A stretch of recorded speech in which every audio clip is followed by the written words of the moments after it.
Ash floated in the golden morning light like dust suspended in memory.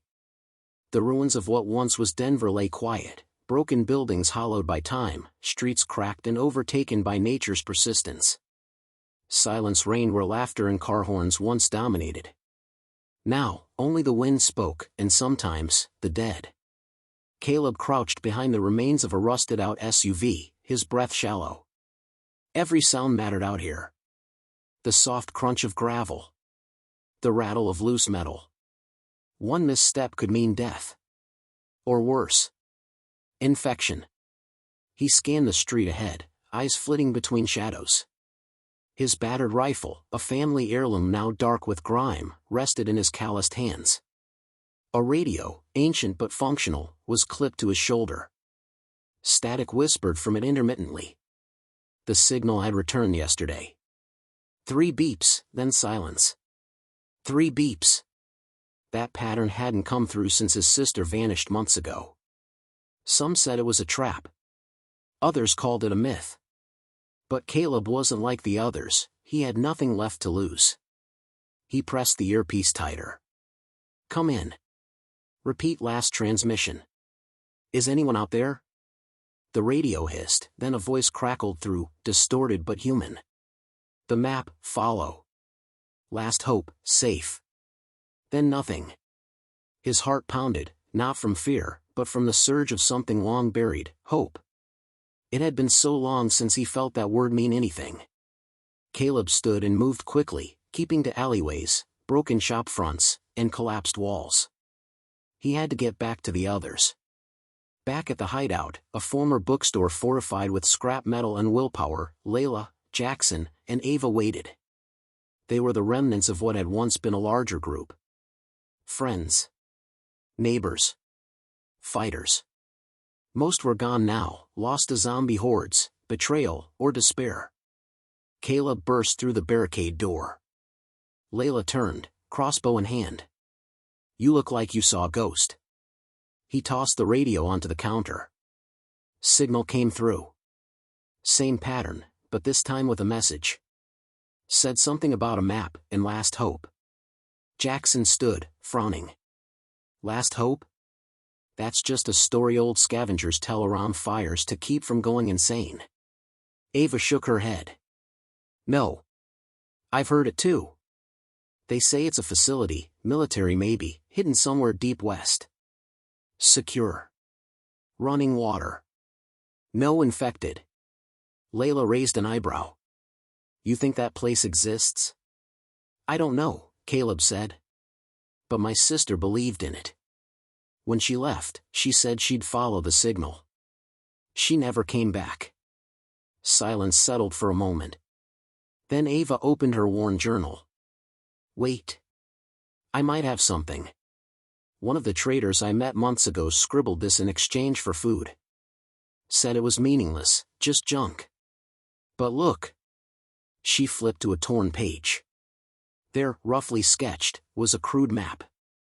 Buildings. Roads. And in the corner, a star marked Last Hope. Could be nothing, Jackson muttered. Or it could be everything, Layla countered. They voted. 4 hands raised. By dusk, they packed supplies, canned food, water, ammunition. The map was copied onto Caleb's arm in marker, in case they lost the paper. He strapped the radio to his chest and shouldered his rifle. Their first destination was marked as Checkpoint Echo, a supposed survivor outpost along an abandoned highway 30 miles out. If the rumors were true, someone there might know more about the coordinates. They moved silently through the night, avoiding roads, keeping low. But nothing in dead America stayed quiet for long. Just after midnight, while crossing a collapsed overpass, a low growl echoed beneath them. Ava froze. You hear that? More groans joined the first, rising in volume. A swarm. Caleb spun, flashlight beam revealing sunken faces, rotting skin, clawed hands. Dozens. No, hundreds. Run! He shouted. They bolted down the incline as fast as gravity allowed. Rocks skidded beneath their feet. The undead chased, moaning louder, gaining speed on the descent. Layla fired her crossbow, hitting one in the eye. It stumbled, causing others to trip and fall in a writhing pile.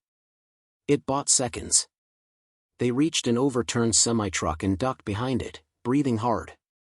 "We're not going to outrun them," Ava said, panting. Caleb pointed to a sewer grate. "There." Jackson wrenched it open, and one by one they slid inside, just as clawed hands reached for them. Darkness swallowed them whole. Water up to their knees. Stench unbearable. But they were alive. They moved deeper into the tunnels, the only sound their own breath and distant echoes. Caleb pressed the radio again. Still listening. Still moving. "We're coming." A moment passed. Then, 3 beeps. And a new voice, faint but urgent. "Don't trust the checkpoints. They're not what they seem. The map lies." Everyone stopped. Layla's whisper cut through the dark. What did they mean, the map lies? Caleb didn't answer. Because deep inside, he already knew. Something was waiting out there. And it wasn't just zombies. The tunnels breathed around them, alive with whispers of the past and the echoes of distant things that should not move. The murky water soaked their boots, chilled their skin, and dulled their senses. Still, they pushed forward. The surface was no longer an option. Not with that many infected above.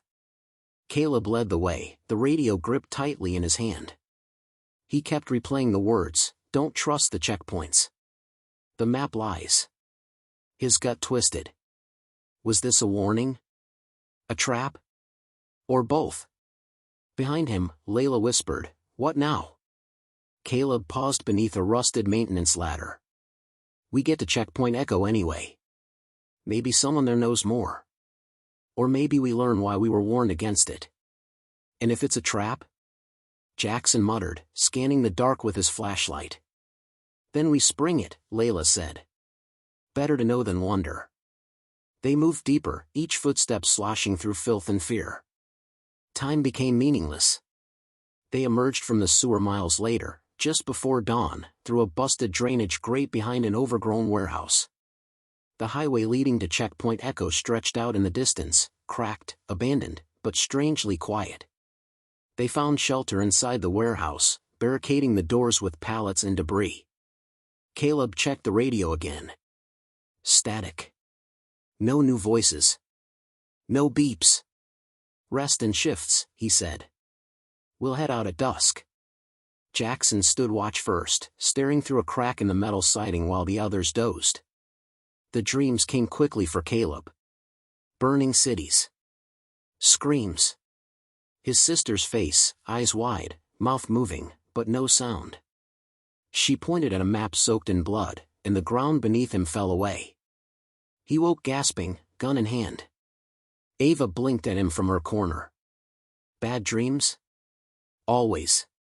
By the time they left the warehouse, the sun had begun to dip below the horizon. Twilight offered a shroud of safety. Shadows would hide them, at least from the eyes of the dead. Checkpoint Echo appeared ahead, nestled between a collapsed overpass and a small gas station. Razor wire surrounded its perimeter, rusted and sagging. A few makeshift towers, barely standing, looked like they hadn't been manned in months. But as they approached, Caleb spotted movement. Someone's there. Layla raised her binoculars. 2 figures. Human, I think. One has a rifle. The others, dragging something? They crept closer, using the tall grass as cover. Then came the scream. Not from the checkpoint, but inside it. A woman's voice, raw and terrified. "Help! No! Please!" Caleb bolted before anyone could stop him. "Wait!" Ava hissed. Too late. He was already halfway to the gate. A spotlight suddenly snapped on, bathing him in blinding white. A voice shouted from a speaker above. "Drop your weapon. Hands where we can see them." Caleb froze, shielding his eyes. Layla, Jackson, and Ava emerged behind him, rifles lowered but ready. "We heard someone screaming," Caleb said. we thought. Another scream, closer now. The gate creaked open slightly. From inside, a figure stumbled out. It was a woman, bound at the wrists, face bruised, mouth gagged. The man with the rifle stepped into view. His uniform bore no insignia. "She's infected," he growled. "Back off." "She's breathing," Layla shouted. "And begging for help." "We know what we're doing here," the man replied. "Get lost before you end up like her." Jackson's grip tightened. "You're killing uninfected people?" The rifleman sneered. "Orders. From above.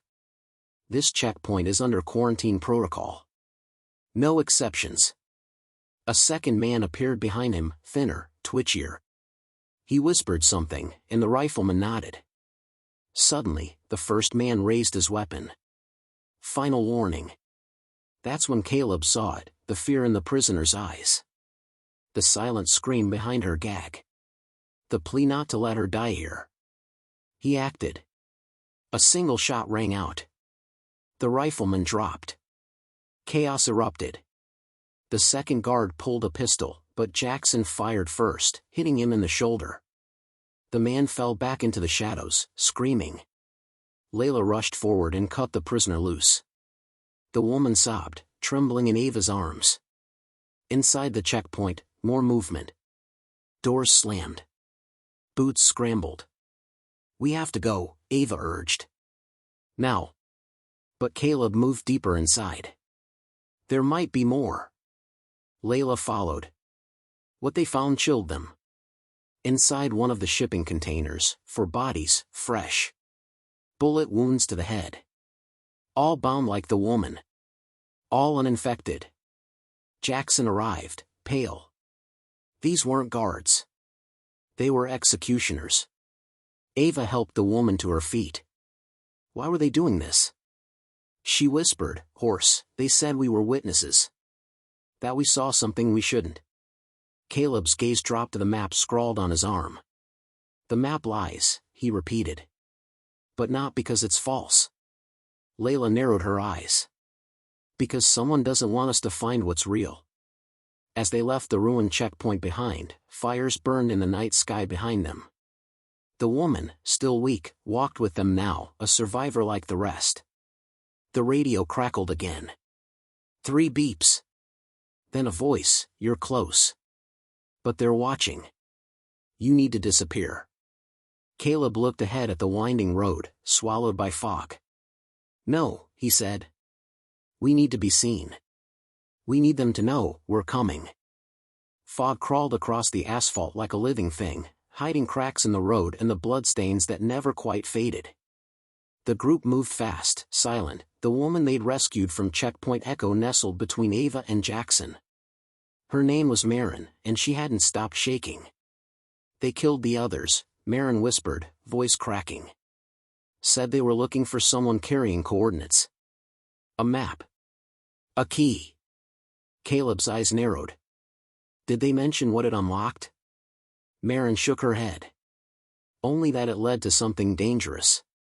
Something buried before the outbreak began." Layla swore under her breath. "We're not just dealing with zombies. There's a whole other war happening in the shadows." They stopped at an abandoned roadside diner as dawn broke, its windows shattered, the inside stripped bare. Still, it offered shelter, and a moment to breathe. Caleb tuned the radio again, desperate for another signal. Nothing but static and faint bursts of broken chatter. "Do you think they know we survived?" Ava asked, peering out the cracked blinds. "They know," Jackson said. "That's why the message told us to disappear. Whoever's talking on that radio, they're trying to keep us alive." "But for what?" Caleb glanced at his arm. The ink from the map tattoo was beginning to fade, but he'd redrawn it so many times he could recreate it blindfolded. It wasn't just lines and dots, it was a warning. A path. And now, a target. He spread the map across the counter using a tattered road atlas they'd found earlier. Marin stood beside him, eyes scanning the lines. "That symbol there, see it?" She pointed to a small black triangle. That's the old Stonevale facility. I heard them talk about it. Said if anyone ever reached it, everything would collapse. Stonevale? Layla asked. Isn't that one of the earliest quarantine zones? No, Caleb said slowly. That's what they told the public. In reality, it was where they studied Patient Zero. The room went silent. Marin nodded. They said Patient Zero wasn't found. He was made. Ava flinched. Made? They were experimenting. Trying to engineer something for biological warfare. They lost control. Jackson stepped away from the counter, pacing. So this whole thing, the outbreak, it wasn't an accident? Not entirely, Marin said. They covered up the first incident. Buried the evidence. Burned the records. And they built the lie of safe zones around the real problem. People like me? We worked in supply chains. We heard whispers. People disappeared for asking questions. Caleb folded the map. We need to find Stonevale. That place will be swarming, Jackson warned. We'll approach from the hills, Layla said. No roads. No signals. If we're careful, we can get close without drawing attention. Marin hesitated. If you go there, you might not like what you find. We don't like anything we've seen, Ava said quietly. But we have to know. They left the diner just as the sun burned through the fog, heading north. For hours they moved in silence, watching the tree line, ducking through old ruins and back paths. Every so often, they saw signs, spray-painted warnings, claw marks on trees, skeletal remains left in poses of agony. The world wasn't just dead. It had been erased. By dusk, they reached a ridge that overlooked what had once been the Stonevale facility. It was worse than they imagined. Blackened fences circled the perimeter. Searchlights still flickered on automated towers. Rows of tents and military vehicles surrounded the main building, yet there were no soldiers. Only shadows. And bodies, dozens of them, hung on poles or nailed to the walls. Those aren't zombies, Jackson whispered, raising his binoculars.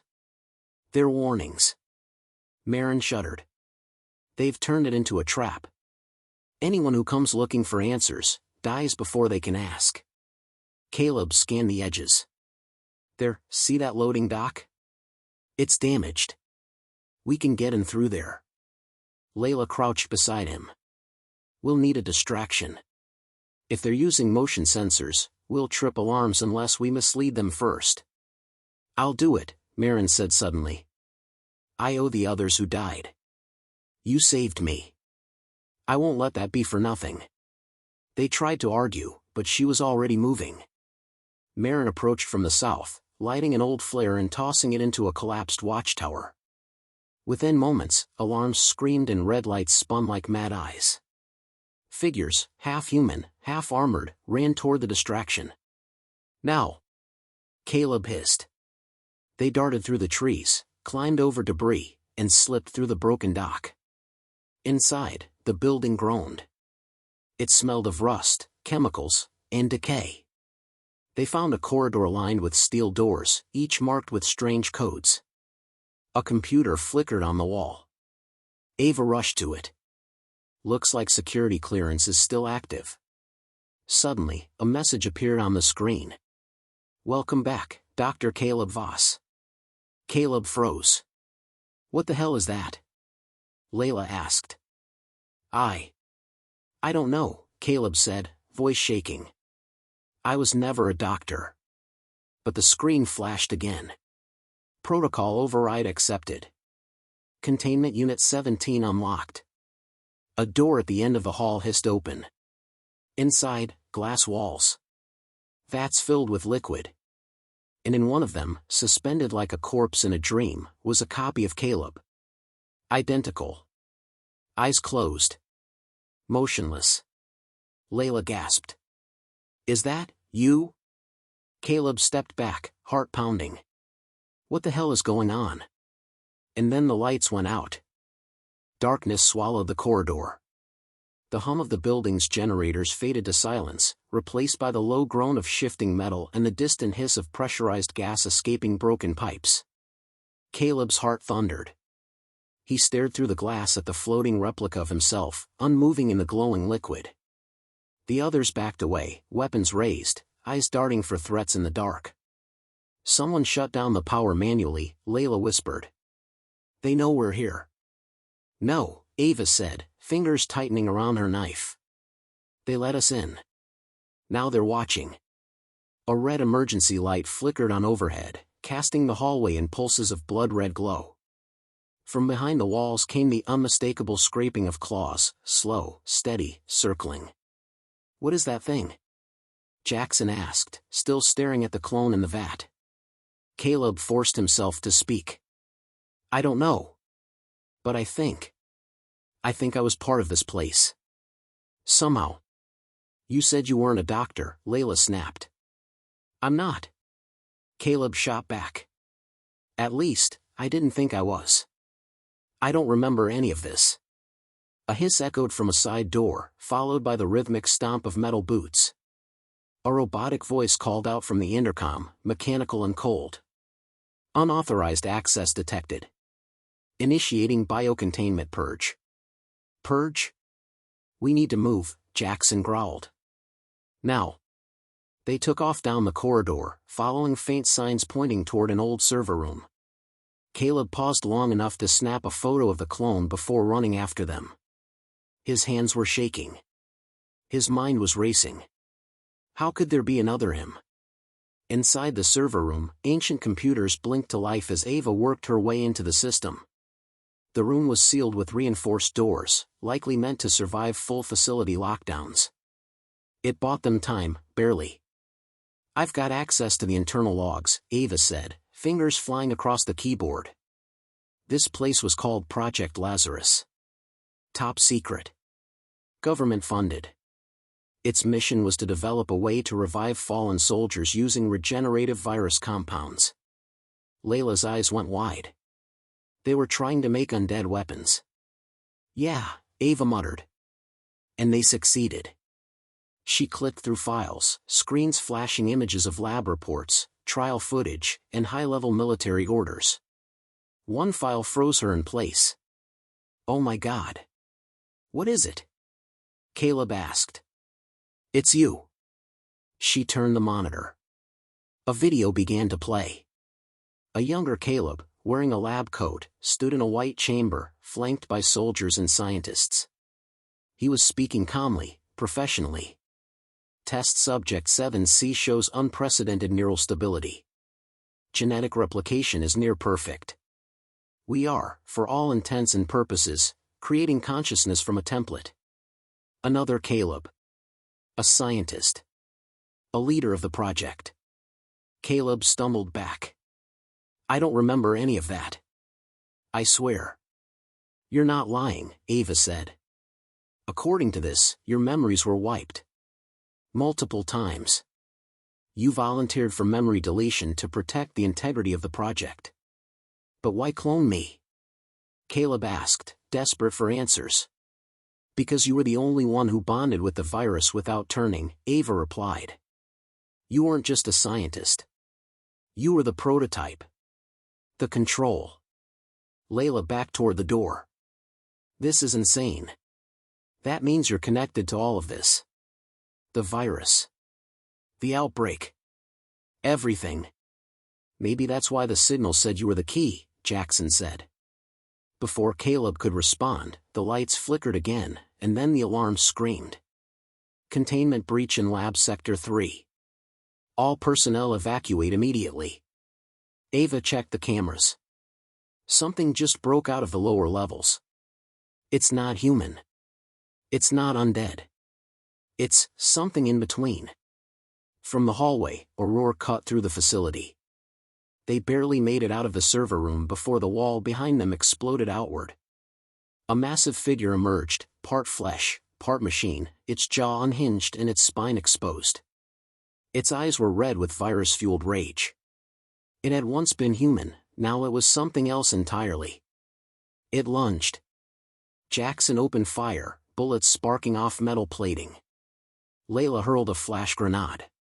The hallway lit up with a blinding flare, giving them a moment to run. They fled through a series of catwalks above containment tanks, some shattered, others still filled with failed experiments. Ava pointed to a maintenance shaft ahead. There.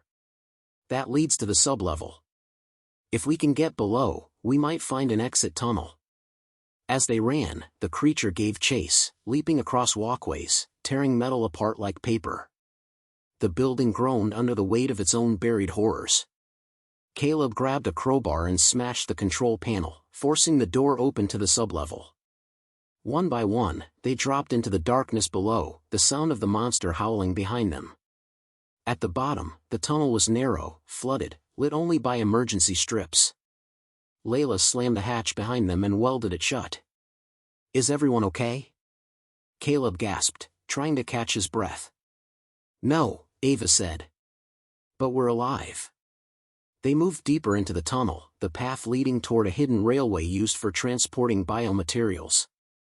Caleb felt like his head was splitting in two: visions, flashes of lab rooms, screams, needles, lies. "I think I know where we have to go next," he said quietly. "Where?" Layla asked. "There's a backup lab, off the coast.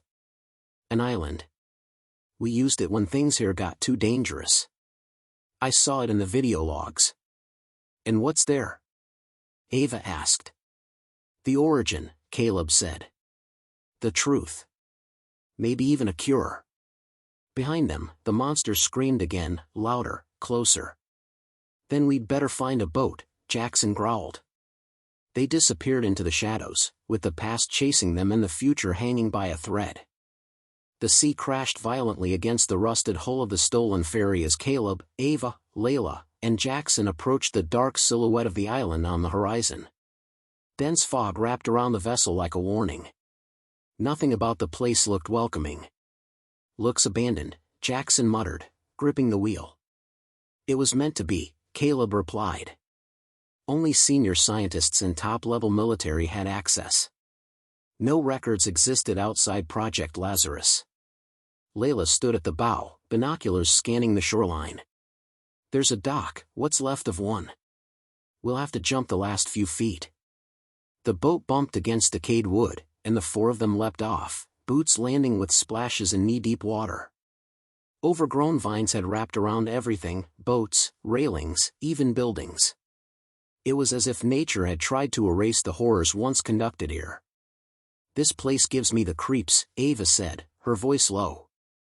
"Feels like the whole world forgot it existed." "That's the idea," Caleb said. They moved cautiously through the ruins of the island compound. The main structure, a dome-shaped bioresearch facility, rose like a dead heart in the middle of the jungle. Ivy covered its walls, but the massive blast doors at its center remained intact. Jackson knelt by the keypad. "Power's dead. No way this opens without a miracle." Caleb stepped forward and reached for a small port below the keypad. "There's a manual override. I remember this part." The moment his hand touched the port, a blue light flickered on. "Welcome, Dr. Caleb or Shaw. Biometric access confirmed." With a groan of metal and a hiss of decompressed air, the doors slowly opened. "You weren't just involved," Ava said, staring at him. "You built this place." Caleb didn't respond. He didn't know what scared him more, the place, or how familiar it was starting to feel. Inside, they descended into a vast underground network. Unlike the mainland facility, this one still had emergency lighting. Backup generators hummed faintly in the distance. The air smelled of antiseptic and rot. "Why is this place still powered?" Layla asked. "Because someone, or something, is still here," Caleb said. As they walked deeper, they found no signs of recent human life, but plenty of experiments. Broken tanks lined the halls. Inside some, desiccated bodies floated in thick fluid. In others, claw marks stained the glass from within. "This is where they perfected the strain," Ava murmured, reading a display. "They weren't just trying to control zombies, they wanted to evolve them." "They were creating a new species," Caleb added.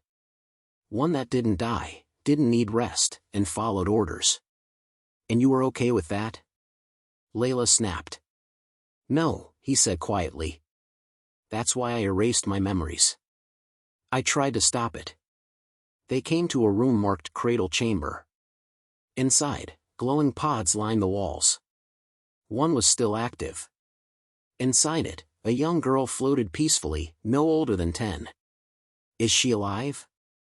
Jackson asked. Ava scanned the console. Yes. Fully stabilized. According to this, she's Patient Zero's successor. They called her Eve. She's not infected? Layla asked. No, Ava said. She's immune.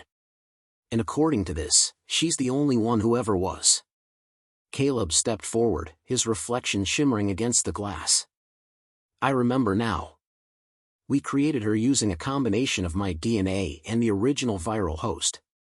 She wasn't supposed to wake up until the world was safe again. Well, it's not, Jackson said. And something tells me we're not alone here. He was right. The building shook suddenly as a distant explosion echoed through the compound. The emergency lights began to flicker. Containment breach. Sublevel 4. A scream unlike anything they'd heard before rose from the depths. The walls themselves seemed to tremble in fear. What did they keep in sublevel 4? Layla asked. Caleb swallowed. The Alpha. Ava looked at him. The original zombie? He nodded slowly. We couldn't kill it. We tried everything. So we buried it beneath tons of steel and concrete. Another explosion. Louder. Closer. Time to go. Jackson shouted. Caleb hesitated. We can't leave her. She's in stasis. Layla yelled. We can come back. No, Ava said. If we run, she won't survive the next breach. We either protect her now, or she dies. Caleb placed his hand on the release panel. With a hiss, the pod drained. The girl opened her eyes. Bright green. A spark of awareness shimmered in them. I'm Eve, she whispered, confused. Yes, Caleb said, lifting her gently. You're going to help save the world. Behind them, the walls cracked. A monstrous growl echoed down the corridor. The Alpha had risen. We've got to move. Jackson bellowed, taking point. They fled through the halls, alarms screaming. Water gushed from pipes. Sparks rained from the ceiling. The Alpha burst through a corridor behind them, taller than any man, its flesh barely clinging to bone, its mouth stretching inhumanly wide. Its eyes locked onto Caleb and Eve. She's what it wants, Ava said. She's the cure.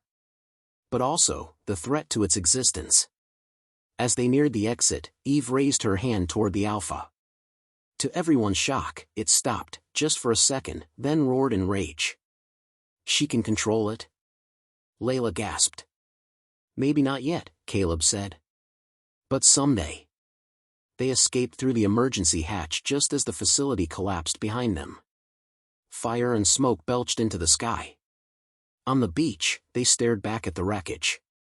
Eve stood beside Caleb, her expression blank. What now? Ava asked. Caleb looked to the horizon. We take her somewhere safe. And then, we find out what else they've been hiding. Far behind them, deep beneath the rubble, the Alpha still moved. The rain came down in sheets as Caleb steered the small escape boat away from the burning island, his knuckles white around the wheel. Eve sat wrapped in a blanket beside Ava, her wide eyes locked on the glowing horizon as if trying to make sense of the destruction behind them. No one spoke for a while. We survived, Jackson finally said, looking back. But for how long? Caleb didn't answer. He was focused on the compass, the wind, the steady hum of the engine. But he was also thinking about the Alpha, still buried somewhere beneath the wreckage. If it had survived that collapse, it wouldn't stop hunting them. And now, neither would the people who created it. Where are we going? Layla asked. There's a safe zone up the coast. A resistance holdout called Blackridge, Caleb said. We'll be safer there, for a while. Ava looked down at Eve, who sat silently. What about her? She hasn't said a word since the explosion. She's processing, Caleb said. She was designed to adapt faster than a normal human. But she's still just a kid. She doesn't feel like a kid, Jackson muttered. When she looked at the Alpha, it stopped. That's what makes her dangerous, Caleb replied. To both sides. It took them 6 hours to reach the shoreline, and by then, the sky had turned a deep gray.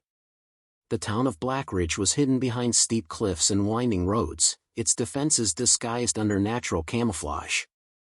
But as they approached, flares shot into the sky. They see us, Layla said. A moment later, armed guards emerged from the rocks above.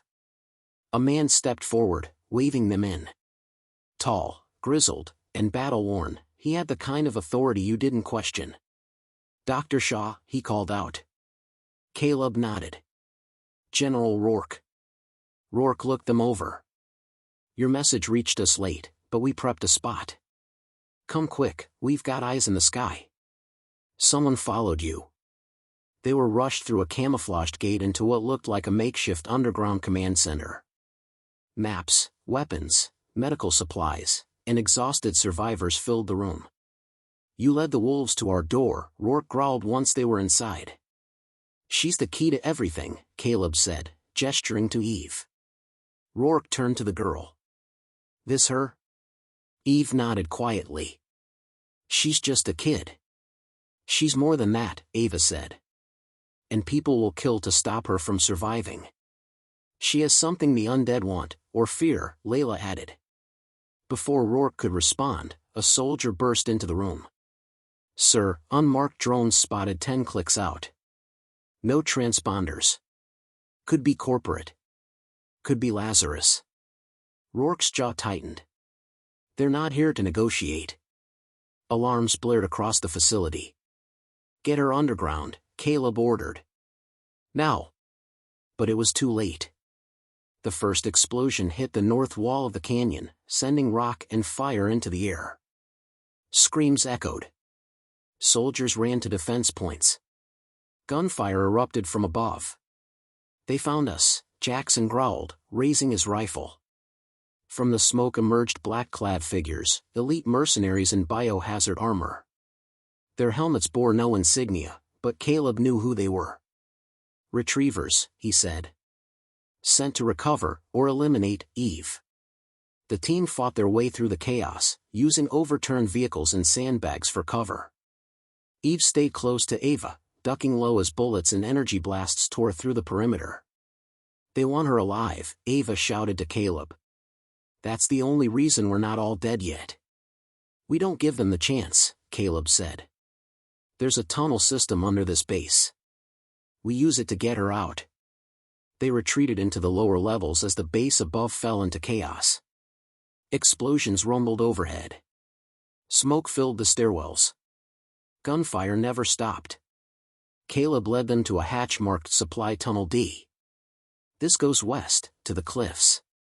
We can escape by foot from there, he said, pulling Eve close. You okay? Eve looked up. They won't stop. I know, Caleb replied. But neither will we. They dropped into the tunnel and ran, flashlights cutting through the darkness. Behind them, distant sounds of battle grew fainter, but not for long. Contacts moving in behind us, Jackson said, checking a sensor tablet. We've got 10 minutes, max. Halfway through the tunnel, they hit a wall of debris, collapsed concrete, steel girders. We'll never move that in time, Layla said. Caleb turned to Eve. Can you do anything? Eve stared at the rubble, then stepped forward. She raised a hand. Nothing happened at first, and then, a strange hum began. A faint blue glow pulsed around her palm. The rocks vibrated. One by one, chunks of concrete shifted. The group stared in awe as the pathway slowly opened. How? Ava breathed. I don't know, Eve whispered. It just feels like I'm remembering something. They slipped through the narrow opening just as shouts rang out behind them. "Move!" Caleb shouted. They burst through the cliffside exit and vanished into the thick forest, the night swallowing them whole. By morning, they'd reached a remote ridge overlooking the ruined valley below. Smoke from Black Ridge still rose into the sky. Eve stood silently, her eyes locked on the destruction. "They'll keep coming." "Yes," Caleb said. "But now we know you're more powerful than they realized." Jackson sat down, exhausted. "What do we do now?" "We find the others," Ava said. "There have to be more survivors.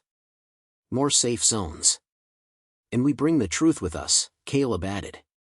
"Because if they want to silence her that badly, it means she's our last hope," Layla finished.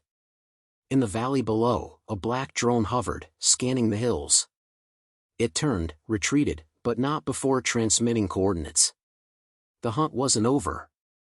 It had only just begun. The mountain forest stretched for miles, endless and quiet except for the sound of their footsteps crunching through leaves. Birds didn't sing. Even the wind seemed to whisper warnings through the pines. Caleb led the group with a rifle slung across his chest, eyes constantly scanning. Behind him, Jackson and Layla flanked Ava and Eve, forming a tight protective ring around the girl who was now at the center of the world's deadliest secret. "She hasn't spoken since last night," Ava whispered, glancing at Eve. "She's shutting down." "She's not a machine," Caleb said. "She's just overwhelmed." "She's 11, Jackson muttered. "And they've already burned a base down trying to capture her." Just then, Layla stopped. "Hold up." Everyone froze. She crouched and pointed to the ground. "Tracks. Not infected. Human. Recent." "How recent?" Caleb asked. Layla sniffed the air and listened for a second. "A few hours at most." "Could be scouts," Jackson said. "Or a trap," Ava added. They moved slower now, carefully, until the forest opened into a narrow ravine. A stream trickled through it. On the other side stood a wooden archway built into the rock, disguised with brush and bark. Faded signs warned of radiation and collapse. But someone had swept the trail clean. Caleb approached the arch cautiously. A moment later, a voice crackled over hidden speakers. "State your names and intent." Caleb raised his hands. "Dr. Caleb Shaw. We're survivors. We're seeking refuge. We have a child with us. She's important." Silence. Then the doors opened. Inside the rock wall was a narrow corridor lined with solar-powered lanterns. 2 guards in mismatched armor waited, men and women who looked like they'd survived more than their share of battles.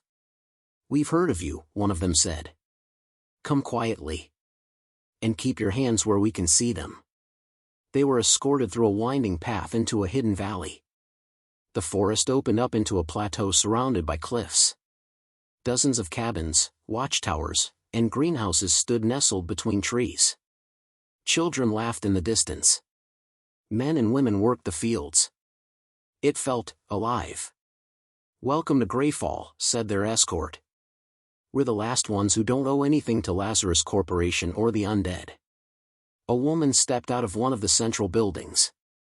Mid-50s, sharp eyes, and the air of someone who had commanded armies before the world ended. "I'm Commander Reyes," she said. "I run this sanctuary." Caleb stepped forward. "We need your help. And your protection." Reyes studied the group. Then her eyes fell on Eve. "Is that her?" "Yes," Caleb said. "She's the reason they're hunting us." Reyes nodded slowly. "Bring her in." Inside the main lodge, maps and old-world tech lined the walls.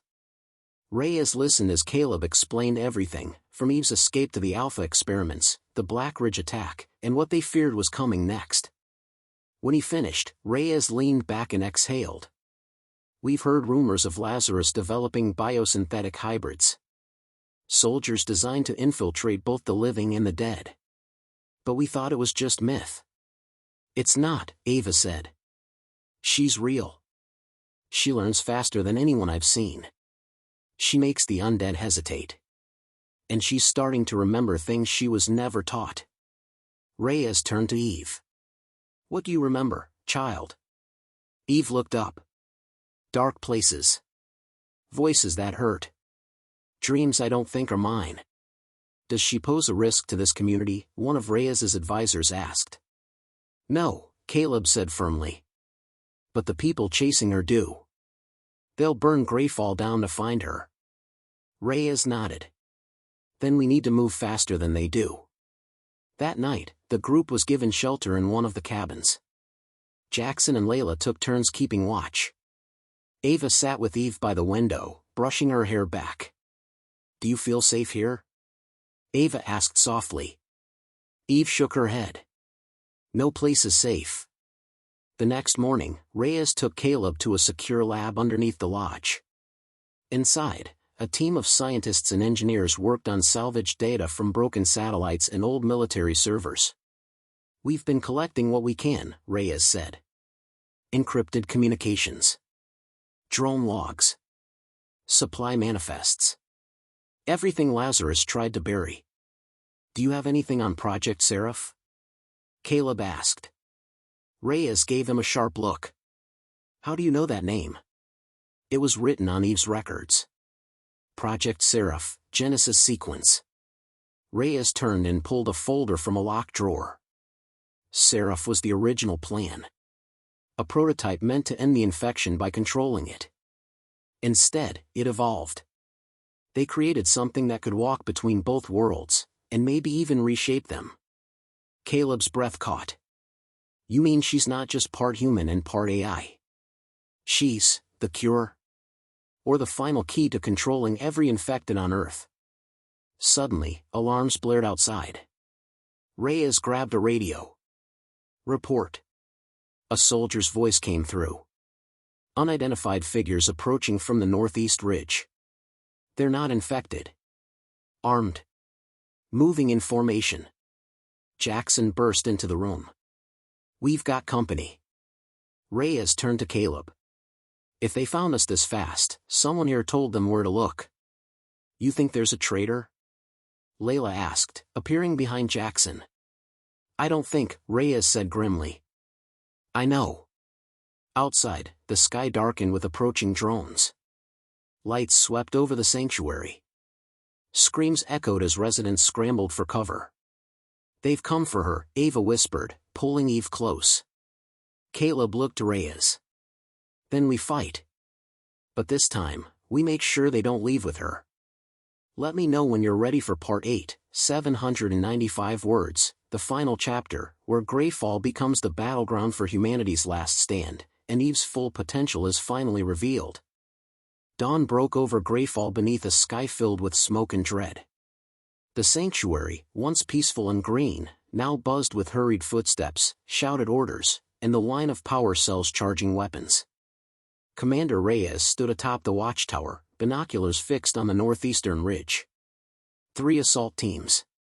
Drones overhead. No infected with them yet, but they're close. Caleb joined her, loading his rifle.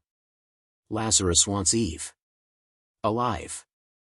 That means we still have a sliver of leverage. Reyes lowered her binoculars. They'll kill anyone in their way. And if there's a traitor in our walls, they might already know where Eve is hidden. Below, in a stone-walled root cellar reinforced with steel, Ava knelt beside Eve. The girl sat still, cradling a worn teddy bear one of Greyfall's children had given her the night before. You scared? Ava asked gently. Eve nodded. That's okay. But you're not alone. Jackson entered with Layla, both armed to the teeth. It's time. Eve looked at them, at all of them, and stood. They emerged into the chaos above just as the first drone descended and exploded near the north tower. Wood and metal flew in all directions. The ground shook. Reyes shouted into a megaphone. Defensive teams. Hold the eastern line. Don't let them reach the bunkers. Lazarus soldiers advanced with eerie coordination, clad in matte black armor, visors glowing faint blue. Behind them, more drones hovered, and beyond the ridge, a low growl rose like thunder. The undead were coming too. Jackson cursed under his breath. They're bringing both armies. Flesh and machine. A Lazarus voice boomed over a loudspeaker, surrender the child and no one else needs to die. Refuse, and we burn this place to ash. Eve looked up at Caleb. They're afraid of me. You should let them be, he said. Show them why. The first wave hit Greyfall's perimeter hard. Automatic fire rattled. Arrows and Molotovs flew from the walls. Explosions lit up the trees. Screams tore through the air as Lazarus soldiers breached the west flank. Layla led a counterstrike, flanking them with a dozen Greyfall fighters. She moved like a ghost, slipping between shadows, striking fast. Her blade whistled, her gun barked, and enemies fell. But they just kept coming. Inside the lab, Reyes and Caleb frantically uploaded the last of Project Seraph's decrypted data into a satellite relay. If we go down, she growled, we make sure the truth gets out. Ava, meanwhile, escorted Eve toward the central tower, where the valley's power core stood humming beneath layers of shielding. It's not just a generator, Ava said. Reyes rigged it to amplify signal pulses. Eve paused. You want me to call them? We think your neural signal can disrupt the infected. Turn them against Lazarus. They'll see me, Eve said quietly. All of them. Then let them look. Outside, the undead arrived like a tidal wave, hundreds strong. Lazarus turned their weapons toward them, but it didn't matter. The horde surged past trees and trenches, overwhelming their front lines. Then Eve stepped out from the tower's rooftop platform, lit by the rising sun. Her eyes glowed faintly, and her breath fogged in the cold air. The infected stopped. They froze mid-charge, snarling, but not moving. Like statues caught in a moment of confusion. Reyes shouted, now! Caleb hit the switch. The tower pulsed with energy, broadcasting Eve's signal outward. A deep hum filled the valley. And then the undead turned on Lazarus. They tore into the black-armored soldiers, ignoring bullets, ignoring pain. Controlled. Directed. Unstoppable. The battlefield flipped. Lazarus forces screamed as their tactical advantage vanished. One of their officers barked into a comm unit, abort mission. She's active. Fall back. Fall. He didn't finish the sentence. By noon, the ridge was littered with bodies, human and otherwise. Smoke coiled from wrecked drones.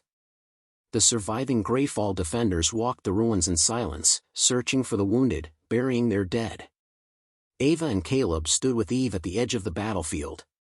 She swayed slightly, exhausted, but still standing. You saved them, Ava whispered. Eve looked at the sky. I felt them all. I didn't control them. I calmed them. Caleb placed a hand on her shoulder. You changed the rules. Later, Reyes gathered the remaining fighters in the courtyard. We've lost much, she said. But today, we've proven the dead don't belong to Lazarus. And this girl, this child, reminds us that the future can still be reclaimed. Cheers rang out, quiet at first, but growing louder. Jackson raised a battered flag. Let's make sure this is only the beginning. As the survivors tended to their wounded and rebuilt, the signal Eve sent continued to echo, bouncing between satellites, traveling through broken networks, reaching hidden ears across dead America. Somewhere, in another dark laboratory, a monitor blinked to life. A scientist stared at the data. She's alive, he murmured. And she's not alone. Back in Greyfall, Eve sat beneath a tree, finally smiling as children played nearby. For the first time, she wasn't a project. Or a target. She was hope. End of Part 8. Let me know when you're ready for the next story or if you'd like cinematic image prompts for any key scenes from this story.